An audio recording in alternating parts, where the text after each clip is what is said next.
Cristo está sobre tu vida, querido amigo, querida amiga, hermano, hermana, que me ves a través de este medio, que me escuchas. Cristo está sobre tu vida. ¿O qué cosas hay sobre tu vida? ¿Quién gobierna tu vida? ¿Es el dinero el que gobierna tu vida? ¿Es tu esposo, es tu esposa el que gobierna tu vida? ¿Es tu trabajo el que gobierna tu vida? ¿Quién gobierna tu vida? El único es Jesús. El único que puede gobernar tu vida se llama Jesucristo el Señor. Y Él quiere gobernar en esta noche. Él quiere gobernar tu corazón. En segundo lugar, también podemos ver con respecto al Papa que Él es considerado el vicario de Cristo en la tierra. Quiere decir el representante de Jesucristo en la tierra. Lo que quiere decir ver al Papa es ver al mismo Jesús. Es un enviado directo. Sin embargo, la palabra de Dios nos dice otra cosa y nos habla de quién es el verdadero vicario de Cristo en la tierra. San Juan, capítulo 16. San Juan, Evangelio según San Juan, capítulo 16.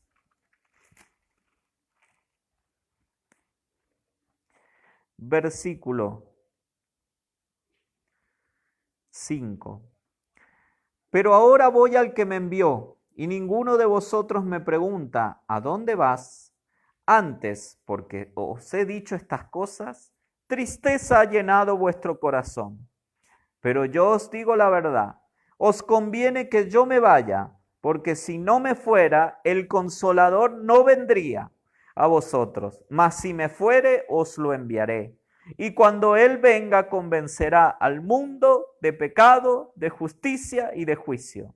De pecado por cuanto no creen en mí, de justicia por cuanto voy al Padre y no me veréis, y de juicio por cuanto el príncipe de este mundo ha sido ya juzgado.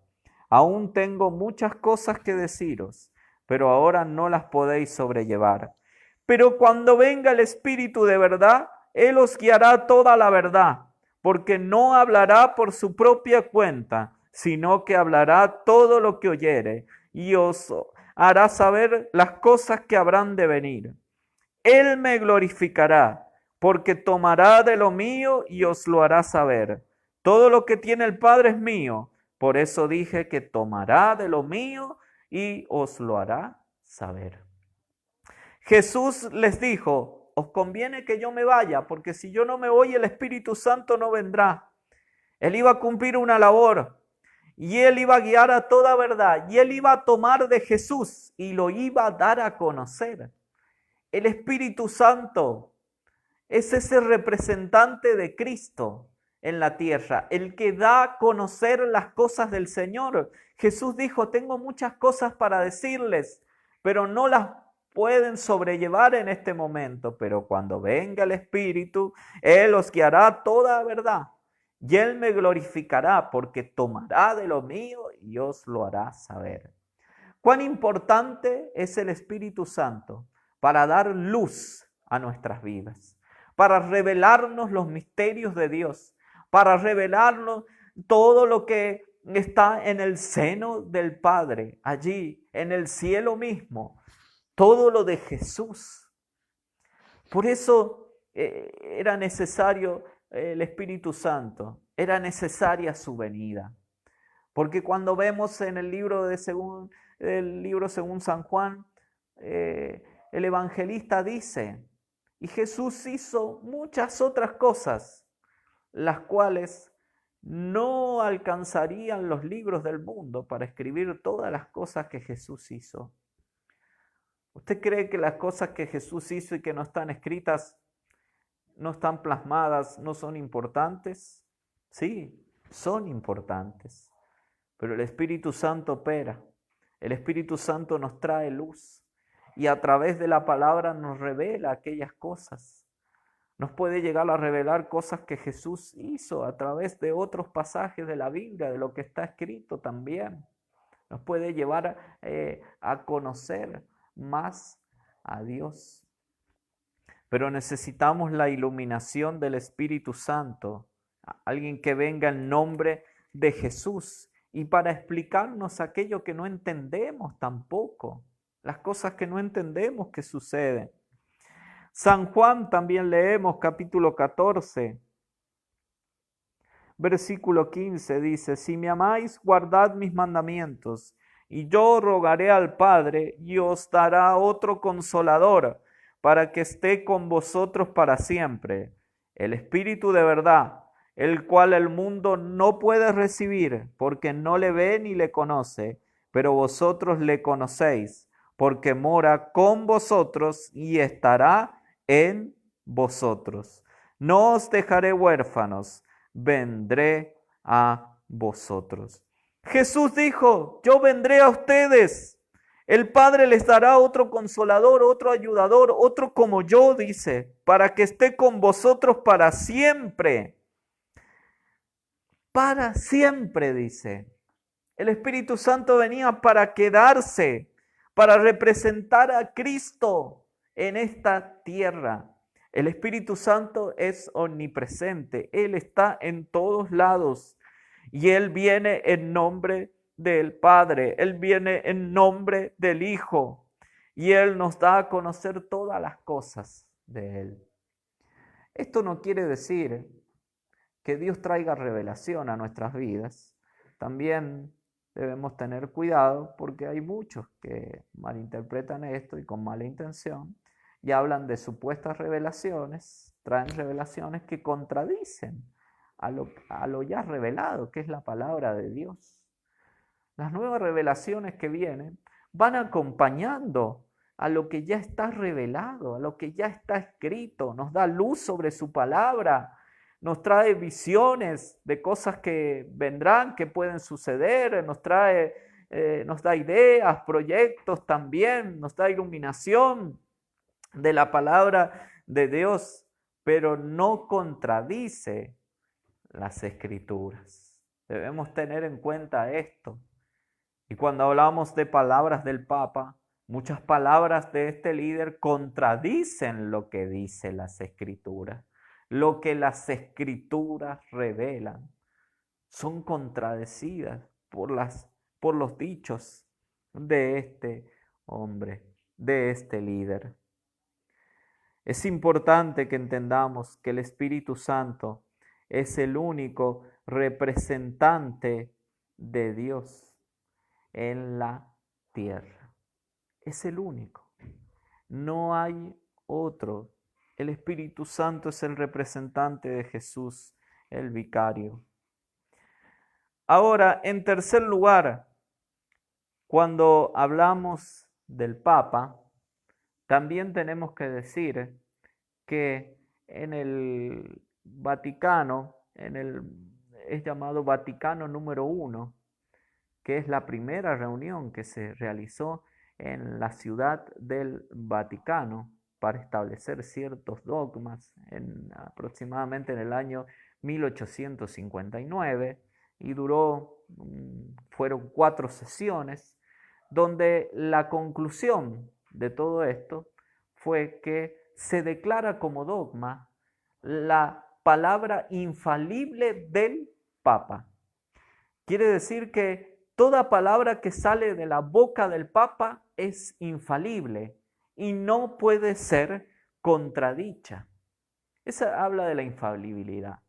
Y el catolicismo, un poco a lo largo de los años, para poder justificar todo esto y adaptar estas doctrinas a también la doctrina que habla del hombre, que el hombre, la Biblia reconoce a todo hombre como pecador, dice que no hay justo ni a uno, comenzó a hablar que esto era como un don especial que funcionaba en el Papa cuando él ejercía su pastorado y ejercía su función de maestro, que en ese momento cuando el Papa está enseñando como pastor y maestro, allí opera ese don, ese carisma, de una forma infalible.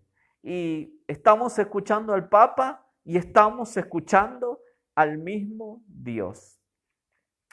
Sin embargo, ninguna palabra de ningún ser humano es infalible. Ninguna palabra de ningún ser humano es infalible. Fallamos, nos equivocamos. El mismo Pedro, si esto fuera así, el mismo Pedro, a quien ellos consideran el primer papa, el mismo Pedro falló en su momento, ya después de haber recibido el Espíritu Santo, con la iglesia ya había crecido. Él falló y cometió un error doctrinal muy importante que el apóstol Pablo tuvo que corregir y que Pedro arrastró a muchos con ese error doctrinal. Y en el libro de Gálatas, en el capítulo 2, podemos encontrar esta situación. Gálatas capítulo 2, versículo 11 dice: pero cuando Pedro vino a Antioquía, le resistí cara a cara, porque era de condenar. Pues antes que viniesen algunos de parte de Jacobo, comía con los gentiles, pero después que vinieron, se retraía y se apartaba porque tenía miedo de los de la circuncisión.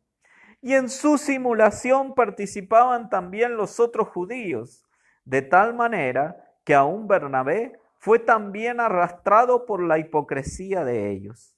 Pero cuando vi que no andaban rectamente, y preste atención a esto, conforme a la verdad del Evangelio, dije a Pedro delante de todos: si tú, siendo judío, vives como los gentiles y no como judío, ¿por qué obligas a los gentiles a judaizar?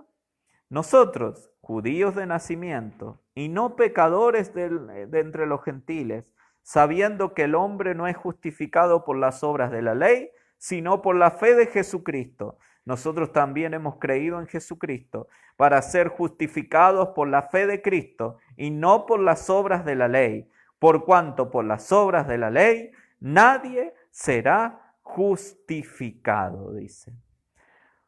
Pablo tuvo que corregir a Pedro porque no andaba Pedro conforme a la verdad del Evangelio. No andaba conforme a la verdad.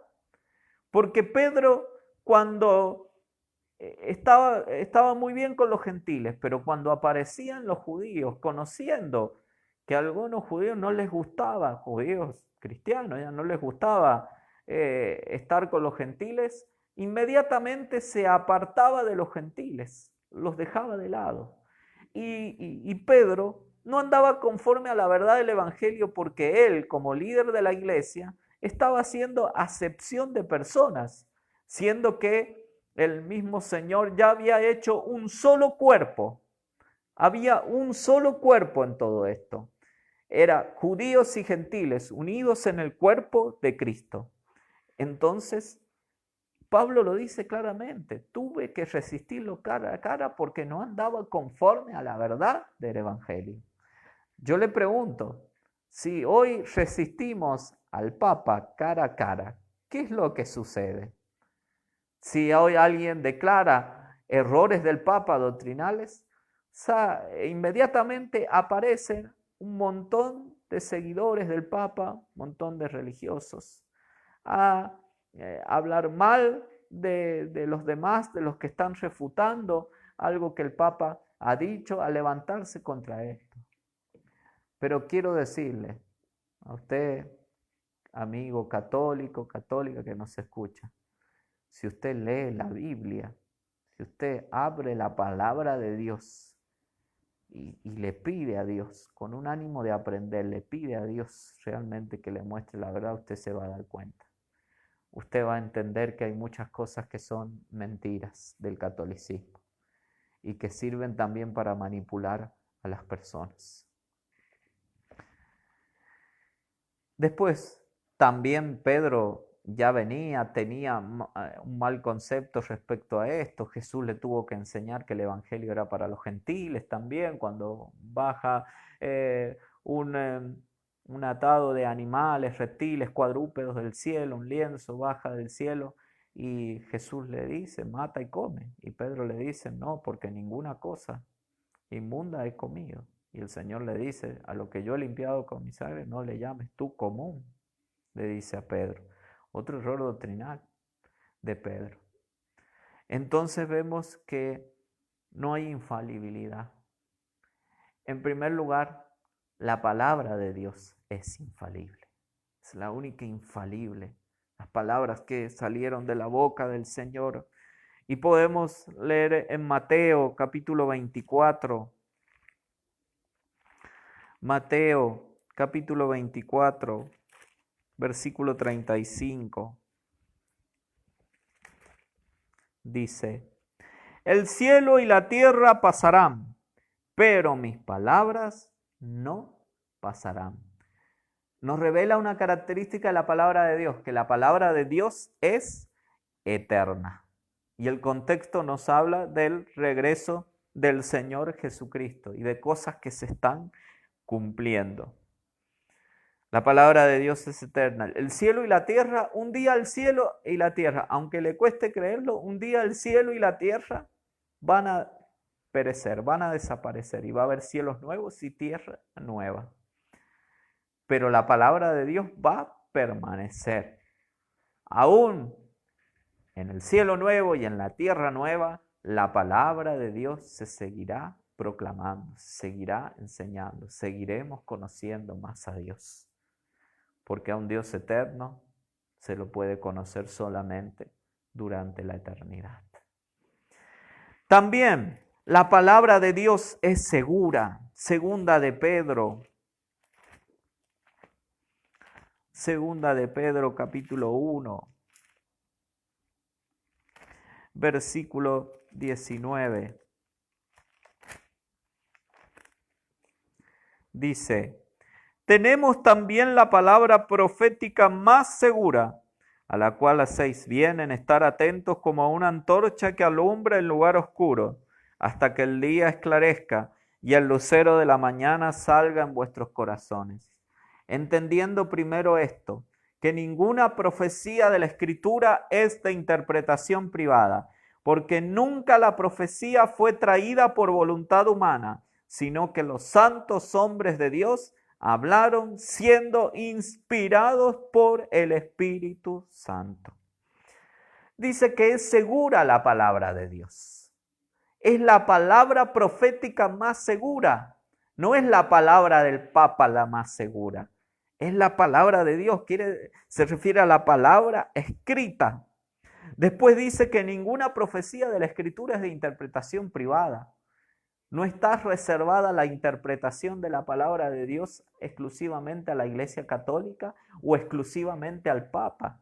Esto lo usa, yo le enseño esto porque el catolicismo, una vez escuché un programa que hablaba sobre esto, y usaban este texto para decir que nosotros no podemos leer la palabra de Dios e interpretarla, que ningún creyente puede interpretarla así porque sí, sino que la interpretación está reservada a una religión y específicamente a un hombre. Pero sin embargo esto no es así, esto se aplica a ellos, no a nosotros. Está diciendo claramente que no es la interpretación privada la palabra de Dios. La palabra de Dios nos enseña y dice, y serán todos enseñados por Dios. Todos tenemos la posibilidad de ser enseñados por Dios. Ya no hay diferencia entre varón y mujer, esclavo ni libre, judío ni griego. Todos somos uno, todos tenemos derecho. Dice, el cual quiere, hablando de Dios, que todos los hombres sean salvos y vengan al conocimiento de la verdad. Dice, todos los hombres vengan al conocimiento de la verdad.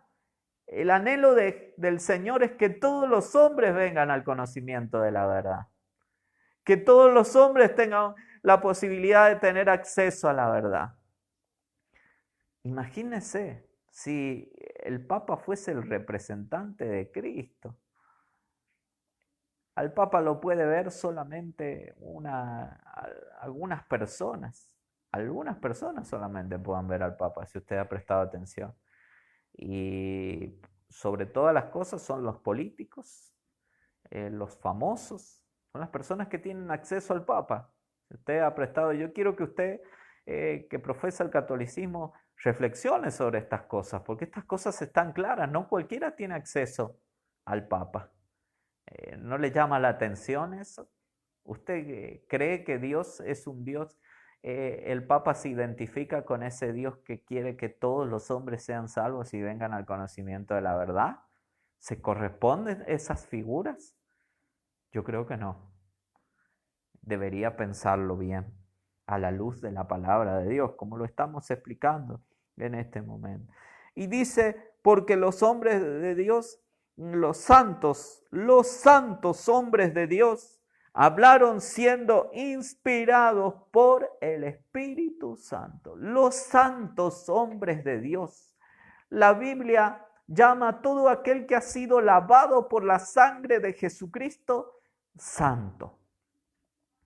Sin embargo, la Iglesia llama al Papa como el Santo Padre.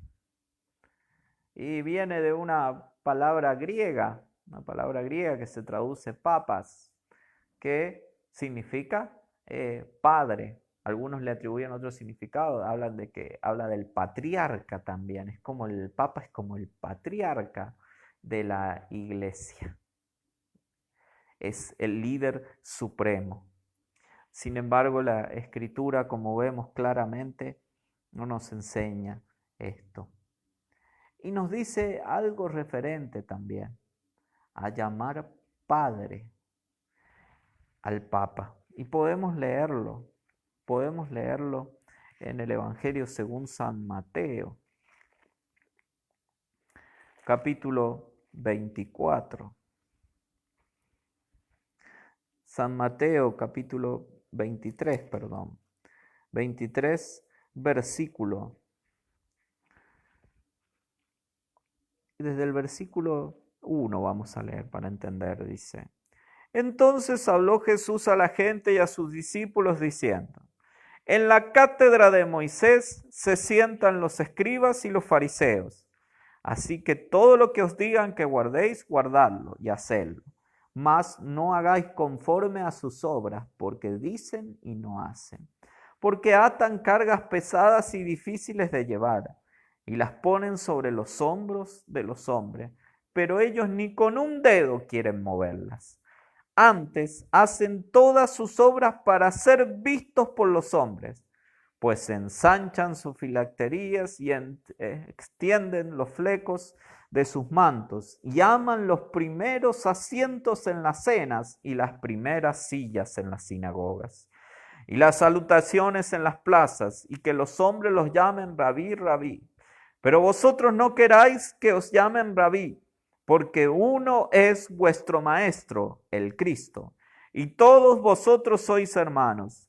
Y no llaméis Padre vuestro a nadie en la tierra, porque uno es vuestro Padre, el que está en los cielos. Ni seáis llamados maestros, porque uno es vuestro Maestro, el Cristo. El que es mayor de vosotros sea vuestro siervo. Un contexto de religiosidad en el cual los religiosos de la época amaban los primeros lugares, amaban que las personas estuviesen alrededor de ellos, que les llamaran maestros, que les llamaran padre. Y esto es algo que viene, es parte de la religión, el querer identificarse con un padre específicamente. Los judíos se identificaban con Abraham. Abraham era un patriarca, es conocido como el padre de la fe. Y cada vez que Jesús venía ante ellos, les decían, Abraham tenemos por padre, dice. Le remarcaban a Jesús. En el capítulo 8 de San Juan dice, a Abraham tenemos por padre y jamás hemos sido esclavos de nadie. Cuando venían ante Juan el Bautista, también venían con ese pensamiento, venían a bautizarse, pero ellos se sentían hijos de Abraham. Y Juan el Bautista les tuvo que decir, ni piensen en decir, a Abraham tenemos por padre, porque yo os digo que Dios puede levantar hijos aún de estas piedras. Entonces es parte de la religión. Es parte de la religión querer identificarse, de tener un padre.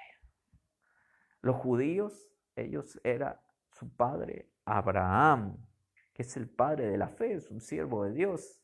Realmente reconocemos a Abraham, pero sin embargo no de la manera en que los judíos lo reconocían, porque ponían a Abraham por encima de Dios, lo ponían por encima, estaba por encima de Dios Abraham, hasta Moisés estaba por encima de Dios. Entonces Jesús, conociendo ese pensamiento religioso de ellos, le dijo, piensen, no llamen Padre nuestro a nadie acá en la tierra. Y esa es la idea de la paternidad, tan escuchada hoy en el mundo evangélico también, que lo escuchamos constantemente. Mi padre, si hay un pastor, es mi padre, si hay una pastora, es mi madre. Es la doctrina de la paternidad, que también se identifica esto con los apóstoles de la prosperidad también, porque es lo mismo con otro nombre.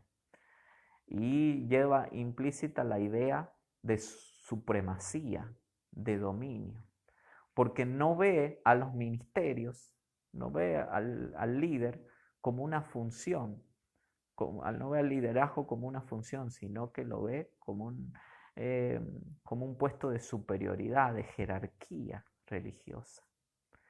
Entonces, esto es, así veían una vez en una clase de escuela bíblica, para que veamos y entendamos cómo es el pensamiento de la religión, que la religión siempre lleva a reconocer jerarquías, tiene la idea de jerarquías y no de funciones. Que alguien me preguntó, levantó la mano y me preguntó, yo no entiendo, dice, ¿cómo? ¿Por qué dicen que el Espíritu Santo es el Señor de la iglesia si la Biblia dice que Cristo es la cabeza de la iglesia? Y yo le expliqué a esa persona, le dije, mire, Cristo es la cabeza, pero el Espíritu Santo es el representante de Cristo en la tierra. Son dos funciones diferentes que se complementan. No, pero la Biblia dice que Cristo es la cabeza. O sea, no entendía, no lograba entender su pensamiento religioso, no lo dejaba comprender que no se trata de jerarquías, sino de funciones. Cuando Dios constituye los ministerios, apóstoles, profetas, evangelistas, pastores y maestros, Él constituye funciones para edificar al cuerpo de Cristo, no jerarquías. No existe la idea de jerarquía. El único supremo es Dios. El único que está por encima de todas las cosas es Dios. Y de allá venimos todos nosotros, con diferentes funciones, con diferentes ministerios, pero es Dios el que está por encima de todo. Entonces Jesús veía esto, y ese es un pensamiento propio de la religión. La religión busca tener a alguien por padre, porque en realidad también esto esconde algo, que aquellos que buscan tener directamente a una persona por padre es porque no quieren tener una relación directa con Dios, no quieren relacionarse con Dios. No quieren relacionarse con Dios. Hay cosas en su vida que no están bien. Los judíos no querían relacionarse con Dios. Querían hasta se quisieron identificar con el bautismo de Juan, porque Juan era reconocido como profeta para que el pueblo los aclamara, pero no querían ellos tener una relación directa con Dios. Sin embargo, la Escritura nos dice que hay un solo Padre y podemos ver en cuál no hay mudanza ni sombra de variación. Podemos ver en Santiago capítulo 1,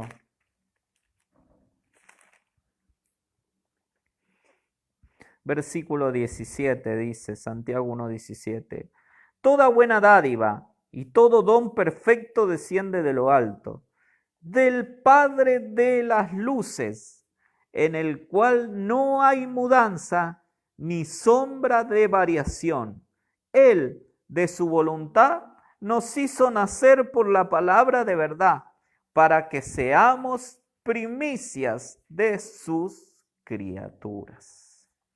Qué interesante es esto, qué interesante es la palabra de Dios cuando habla de esto. Nos dice que solamente en el Padre no hay mudanza ni sombra de variación. Es inmutable, es invariable, es el único. No es la palabra del Papa, está hablando del Padre Celestial, de aquel que envió a Jesucristo, su Hijo, de aquel que envió esa buena dádiva, ese buen regalo, a morir por cada uno de nosotros en la cruz del Calvario. Qué interesante es saber esto, que tenemos a un Dios por Padre. Y el Evangelio según San Juan nos afirma esto. San Juan, capítulo 1, versículo 11, dice, a lo suyo vino, y los suyos no le recibieron. Mas a todos los que le recibieron, a los que creen en su nombre, les dio la potestad de ser hechos hijos de Dios. Todos aquellos que creen en Jesús tienen y le reciben, tienen la potestad de tener a Dios por Padre. Él es nuestro Padre. Es Dios. Y no hay otro, no existe un líder. Y cuando hablo de esto no me refiero específicamente solamente al catolicismo, sino me refiero también a nosotros como cristianos evangélicos, donde vemos que hoy hay papas en la iglesia evangélica. Hay papas en la iglesia evangélica. Si usted habla de apóstoles, de líderes reconocidos, usted me va a entender que hay papas en la iglesia evangélica, que muchos tienen por papa a Guillermo Maldonado, otros tienen por papa a Cash Luna, otros tienen por papa a Dante Gebel, otros tienen por papa a Ronnie Chávez, y así podríamos nombrar muchos más. Esto también está en la iglesia evangélica, pero este es el modelo del catolicismo romano. Esta palabra y la palabra padre, que es igual a apóstol, cuando me refiero a apóstol me refiero a los apóstoles de la prosperidad, y la palabra cobertura, son palabras que en la jerga evangélica se han introducido también. Y cuando hablamos de eso, de apóstol o padre, y hablamos de cobertura, hablamos de dominio, de ejercer dominio, de ejercer poder sobre. El otro día escuchaba a alguien decir sobre Pablo, hablaba así, porque tenemos que decir que Pablo a sí mismo se percibió como una persona sobrenatural, dice.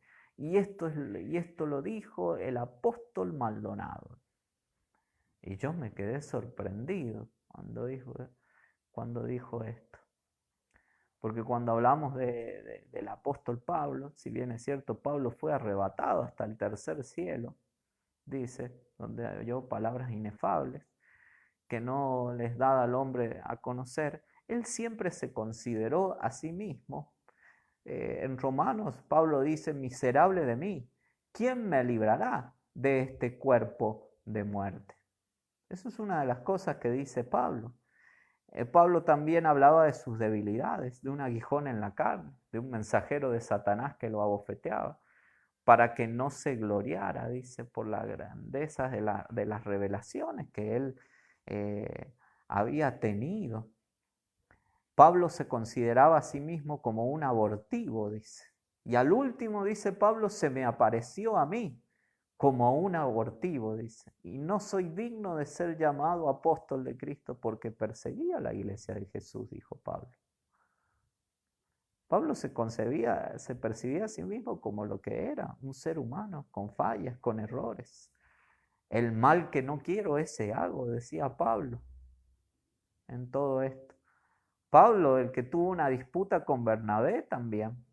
Pablo tuvo una disputa con Bernabé por Juan Marcos, porque Pablo no quería llevar a Juan Marcos, porque los había abandonado en su viaje misionero antes, y Bernabé sí lo quería llevar, y al final hay una disputa y se va cada uno para su lado, y ambos siguieron su camino en todo esto.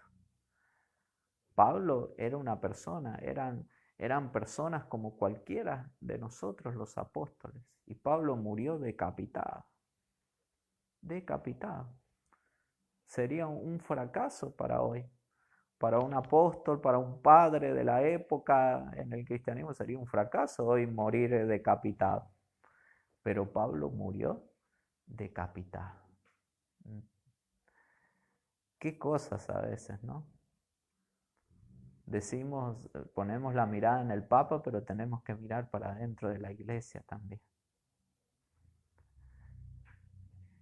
La Biblia nos invita a analizar todo, a probar los espíritus. A probar los espíritus. La iglesia debe volver a probar los espíritus. Y debe entender que el rey de su vida debe ser Jesús, no ningún otro. Y con esto no estoy despreciando los ministerios, porque los ministerios son bíblicos. Dios los pone, y los ministerios que predican la palabra de Dios, la verdad, deben ser honrados también. Los siervos de Dios deben ser honrados, deben ser tenidos por dignos de doble honor, dice la palabra de Dios, deben ser tenidos en alta estima también, nos enseña, pero no esto. Porque también el apóstol Pablo dijo, para que vean cómo otro pasaje, cómo se percibía a sí mismo. Si aún nosotros, dice, si aún nosotros o un ángel del cielo nos predicara un evangelio diferente, sea anatema. Pablo, fueron palabras de Pablo, hasta él mismo. También él dijo, Pablo, ¿qué más dijo Pablo?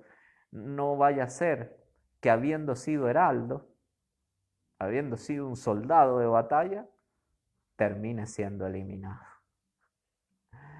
Pablo sabía quién era en Cristo, apóstol de Jesucristo. Era un enviado, eso es lo que significa apóstol, un enviado de Dios, un enviado, alguien que está comisionado para llevar el mensaje de Dios. Y los apóstoles murieron dando su vida por el Señor Jesucristo. Y hoy serían considerados fracasados los apóstoles. Pero allá las murallas, los muros de la nueva ciudad del cielo van a tener los nombres de los 12 apóstoles del Cordero. Ahora, para ir concluyendo, yo te hago una pregunta. ¿Es Cristo el centro de tu vida? ¿Es Jesús el centro de tu vida? ¿O quién es el centro de tu vida? ¿Es tu esposo? ¿Es tu esposa? ¿Son tus hijos? ¿Es tu trabajo? ¿Es quien gobierna tu vida? ¿Es el Padre en tu vida? ¿Quién es? Debe ser Jesús, la piedra angular. Nadie puede poner otro fundamento que el que está puesto, el cual es Jesucristo. Aunque todo se caiga a nuestro alrededor, debemos seguir adelante, por amor a Jesús. Porque Él es nuestro Rey, Él es nuestro Salvador.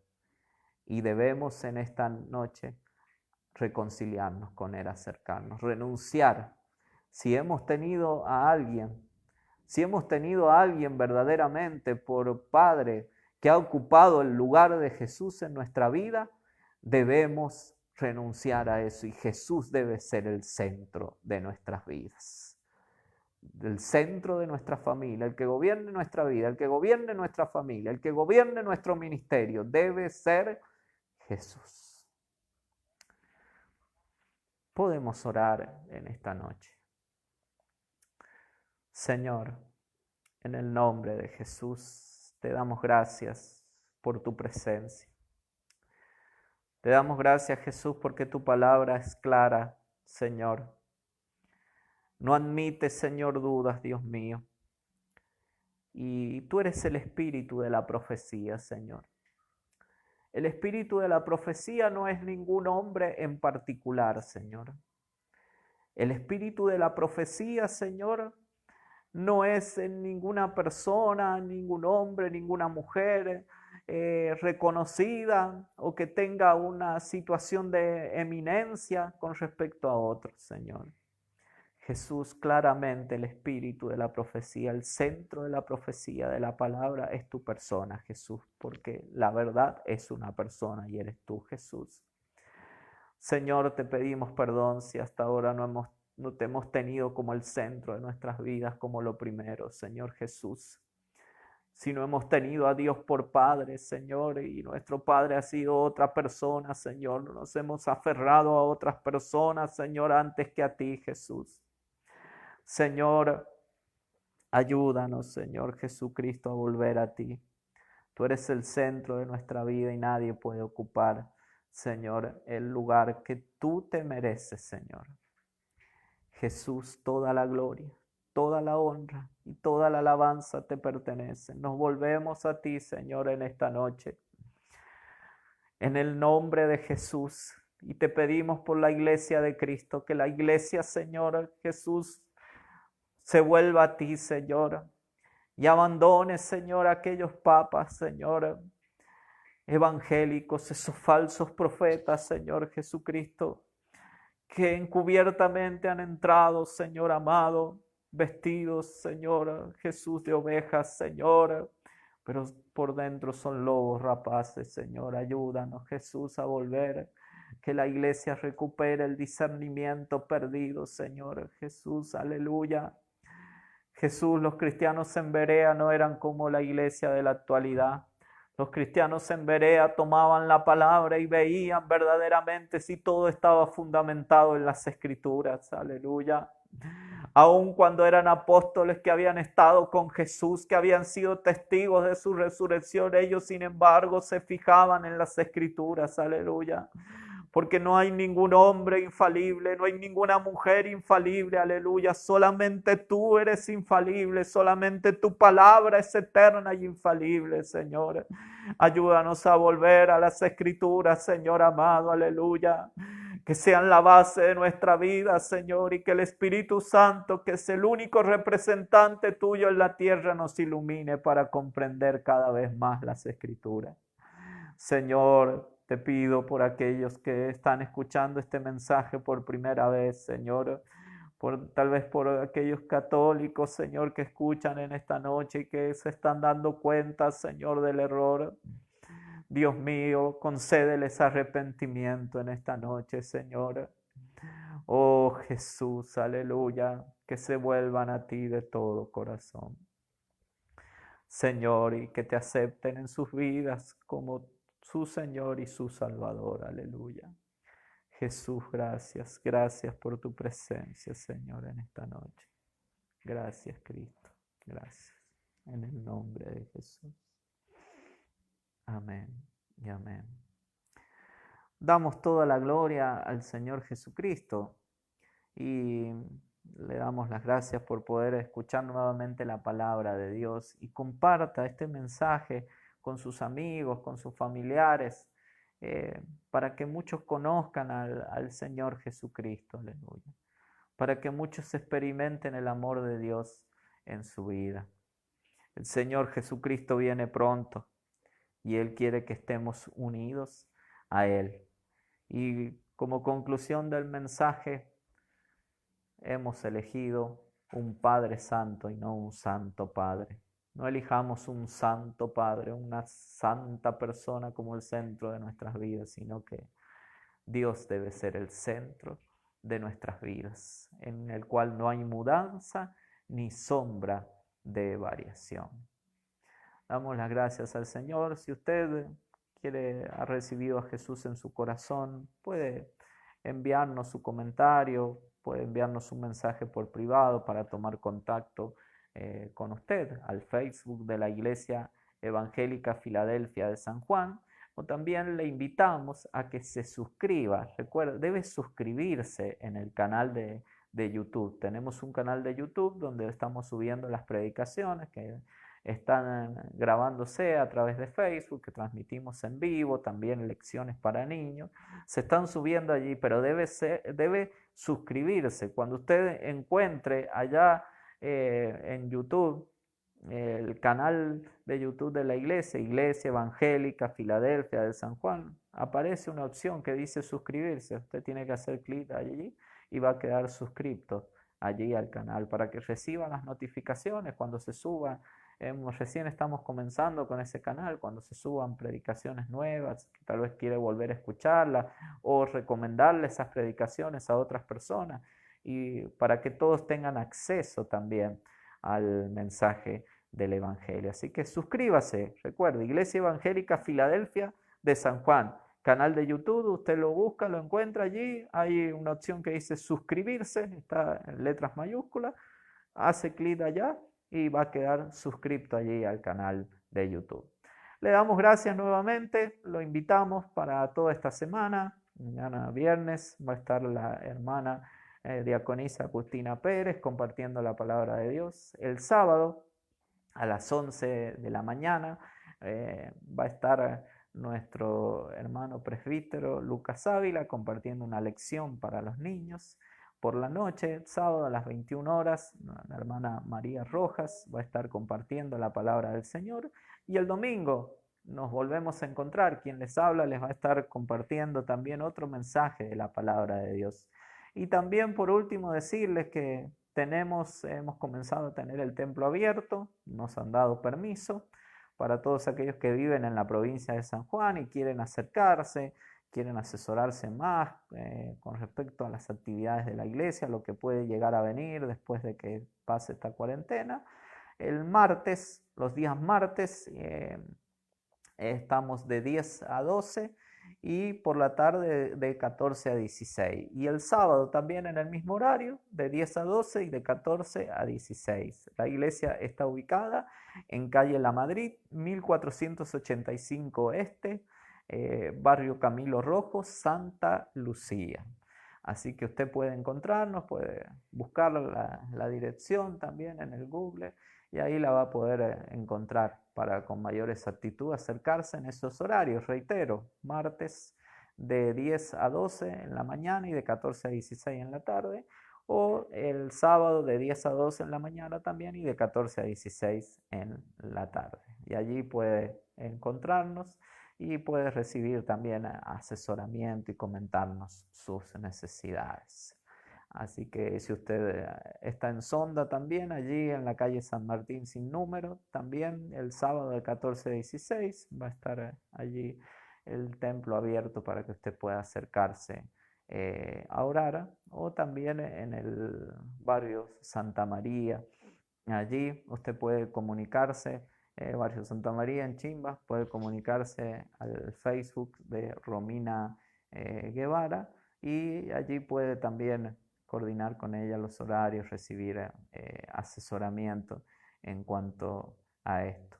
Así que son los 3 lugares donde predicamos la palabra del Señor, pero les reitero que por ahora solo están abiertos para asesoramiento o para ir a orar, no estamos teniendo reuniones ni nada de eso, hasta nuevo aviso.